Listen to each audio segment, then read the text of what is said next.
आणि बाबाच्या ज्या बातम्या बघतो आम्ही त्याच्यामुळं आमच्या गावची इज्जत गेली.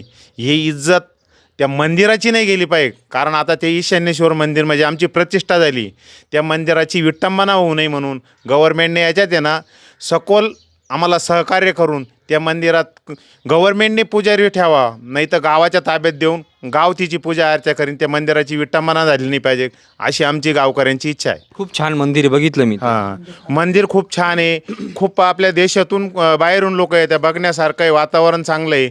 पण बाबांनी असं केलं आहे असं कोणाला स्वप्नात वाटणार नाही. पर्यटकांना थोडं माहिती आहे का बाबा तिकडं काय धंदे करतो. विशेष म्हणजे बाबाकडे अगदी मोठमोठे मंत्री वगैरे या ठिकाणी आले. मी तर असं ऐकलं अमित शहा पण या ठिकाणी येऊन गेले. कोण आता कोण आम्ही फोटोमध्ये कोण कोण कोण कोण आले? अमित शहा आले, एकनाथ शिंदे साहेब मुख्यमंत्री झाले तेव्हा तिने त्या मंदिरात पूजा केली आहे. पण मग ते कसे आले का कलेक्टर बिलेक्टर लोक तर तिथं त्या बंगला बघितला का तुम्ही, त्या बंगल्यासमोर गाड्या राहायच्या, पण कोण येतं आहे. आम्ही आमच्या कामात व्यस्त राहतो, तिथं कायमच्याच गाड्यांची ये जा राहायची, मोठ्या मोठ्या VIP गाड्या. त्याच्यामुळं कोण येतोय अशा सर्वसामान्य माणसाला तिथं व्हॅल्यू नव्हतं.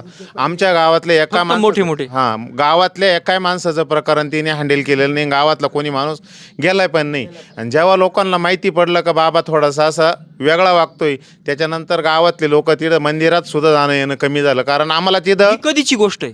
ही आता 4-2 वर्षापूर्वी आहे ना, गावातले लोक फक्त मग श्रावण सोमवार काय कळलं होतं लोकांना 4-2 वर्षापूर्वी? इथं फक्त मोठ्या लोकांसाठी आहे मंदिर. इथं मोठे लोक येणार, तिथं पूजा अर्चा करणार, सिलेक्शन झाल्यानंतर त्यांना नाशिकला बोलावणार.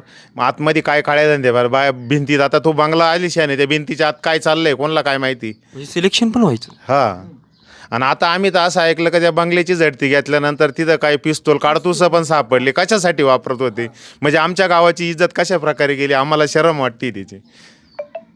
त्यानंतर तो आता जे बाहेरचे लोक आता काही लोक बघायला येतात बघा, काही प्रॉब्लेम अडचणी असले किंवा भविष्य पाहिलं आता, तर या ठिकाणी असं काय काय तो म्हणजे लोक कशासाठी जायचे? नाही, तिथं गावातल्या लोकांचा काही संपर्क नाही. आज बाहेरचे मोठे मोठे लोक राहतात तिथं, आमच्यासारख्याला जाण्याचं काही त्यांचं काय आता 4 भिंतीत होतं. त्याच्यानंतर त्या लोकांना नाशिकला बोलवलं जातं. नाशिकला त्यांचं मोठं ज्योतिष कार्यालय आहे, त्या कार्यालयातच काय गोष्टी होतात त्या तिकडंच होतं. अच्छा, म्हणजे इथं हे करता इथून इथं फक्त नंतर देवाच्या नावाने दर्शनासाठी लोक येतात. पण मग इथून जो माणूस त्यांच्या पट्ट्यात बसन तो माणूस नाशिकला बोलावला जातो. म्हणजे जो तप चांगलं करेल यशस्वी होईल तो ते. आणि ते काय करंगळी कापण्याचे प्रकार वगैरे ते तर आम्ही नवीनच ऐकले, आम्हाला काही निदर्शनात आले नाही. पण मग ती करंगळी कापायचं ते सोमती अमावस्याला, आता आम्ही ते YouTube न्यूज चॅनलवर बघतोय. अच्छा. ते आम्हाला खूप विचित्र वाटतंय. करंगळी कापायची आणि मग काय? करंगळी कापून त्याचा काही विधी असतो सोमती अमावस्याला, ही अनामिका. अच्छा, ते काय सुषमा अंधारेबाईंनी सांगितलं, अनामिकेचा हृदयाशी संबंध असतो.